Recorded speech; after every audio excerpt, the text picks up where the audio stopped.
We now return to Illinois Rising, presented by the Illinois Opportunity Project, the radio show discussing honest truth about Illinois policy and politics. Here's AM 560's Dan Proft. Dan Proft back with Joe Kaiser on this edition of Rising. And Joe, property taxes continue to be, really the issue, I would argue, in Illinois. One of the leading issues that driving people from this state. It's really when you talk about people and talk to people, I should say, that are leaving or thinking about leaving, and they talk about taxes, and that's the number one issue that comes up in terms of people's rationale to leave.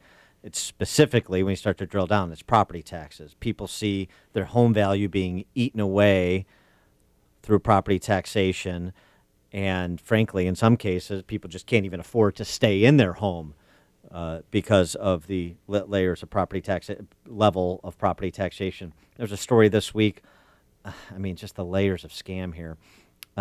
Markham, lower middle income community in the south suburbs, majority African American, and the incidence of pin slamming, where people unknowingly have two PIN numbers associated with their homes and are paying. The property tax rates would be confiscatory if they just had the one PIN number. But you're talking about people paying $6,000 to $12,000 in property taxes annually on homes that are barely worth more than $100,000. It's criminal, and it's killing people. And so what's the General Assembly going to do about it? Probably in its current power structure, not very much. But State Senator Dan McConchie has introduced an amendment to a bill that would allow voters subject to property tax extension law, so-called PTEL, to control property taxes through referendum. And he's joining us now to explain a little bit about the implications of the legislation he's proposed. Dan, thanks for joining us. Appreciate it. Hey, thanks for having me on. So give us the summary of the legislation you've proposed, what it would do to potentially provide an avenue for property tax relief for at least some in the collar counties and places like Lake County with some of the highest property taxes in the nation where you reside.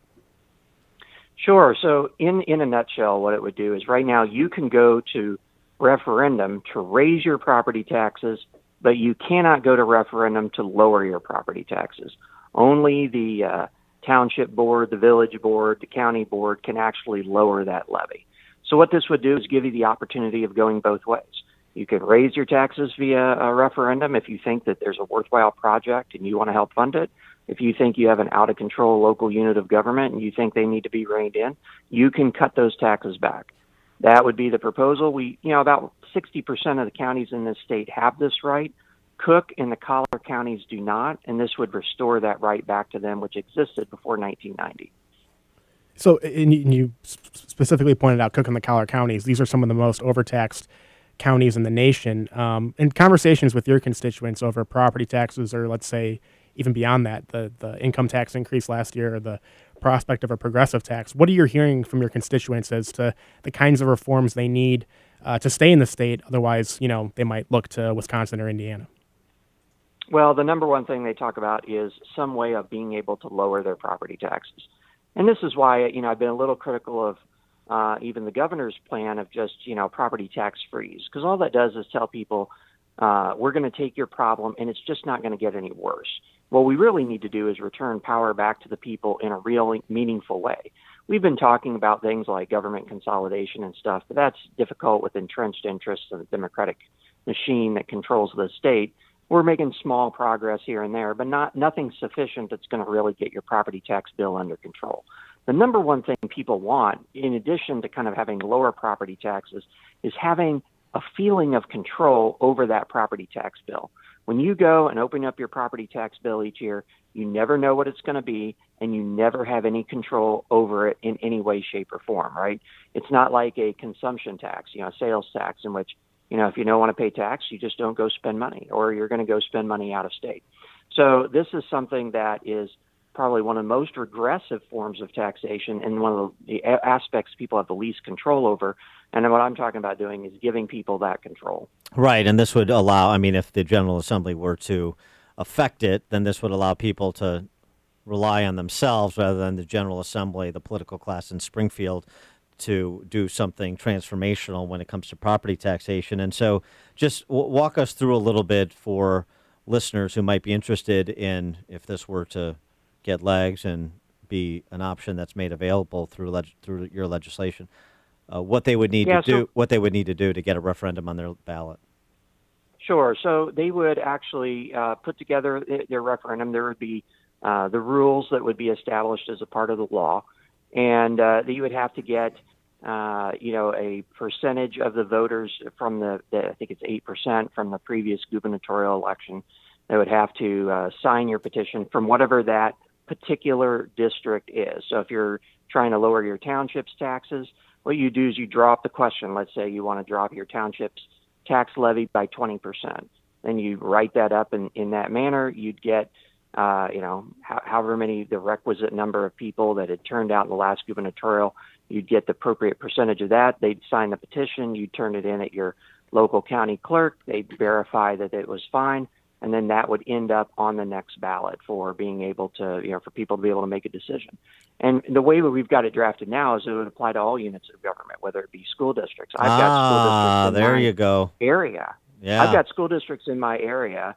We did new school funding reform last year, right? And in that, we established a new kind of evidence-based model that indicates that how much is adequate, right, for a education. Now, you can quibble over with the specifics, but I've got districts in my area that are 175% of adequacy, 180% of adequacy.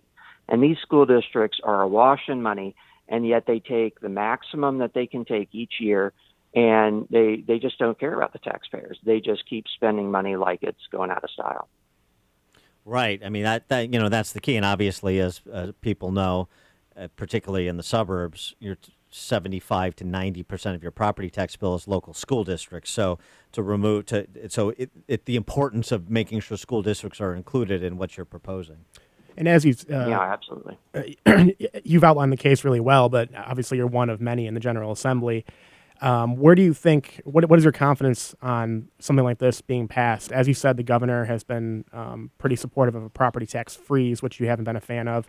Where do your peers in the General Assembly, in the Senate, and the House, where do they stand on a lot of these property tax reforms? Well, certainly all my fellow Republicans in the suburban areas who listen to their constituents, they've all signed on to this. So far, the Senate Democrats have not allowed a hearing on this, which I guess is no surprise, right? They're attempting to protect their union cronies because there's a lot of districts, especially school districts I've talked to, that have put clauses into their contracts that if for some reason there's a dramatic decrease in the income that they receive, they get to force the union back to the negotiating table. This is in part due to, let's say you've got Sears, and suddenly Sears goes belly up, and you lose 10% of your property tax revenue. You get to go back to the negotiating table and say, look, we just don't have all this money anymore. This actually scares the unions, right? Because it puts the people in control, not only of being able to lower the property taxes, but being able to reopen negotiations that have already been settled in many of these districts that have these clauses in place. Right. And so thinking about this in the context of school funding, in the context of a budget, we're here a couple of weeks from the end of May and ostensibly the end of this legislative session. Where does this all stand? How does this come together? The requirements per this new evidence-based school funding model in the context of a budget in a state with billions of dollars in unpaid bills, with confiscatory property taxes that you're trying to provide relief for, at least a valve for relief. Give us the holistic picture of how this comes together in the next 2 weeks for a fiscal year budget. Well, there's question as to whether it does right now. The latest reports is that there just is really no movement whatsoever in regards to budget negotiations that have been going on behind closed doors. That's never a good sign when the legislators and the governor are sniping at each other out in public. Usually there's stuff happening if there's not a lot of sniping going on, but there's a lot of that going on. And as you said, there's not a lot of time left. So I don't have a lot of confidence that we're going to get to a a budget that I think everyone could sign off on. I can foresee us getting to a budget as we did last time, where Madigan cobbles together a supermajority of renegade Republicans and Democrats to force something through that's unbalanced. Last year's, even though it had the massive tax increase, was unbalanced by almost $1.5 billion. Why not just do that? Sure. Use those renegade Republicans and ram it through, and then blame the governor for being do nothing, for having never passed a budget of his own.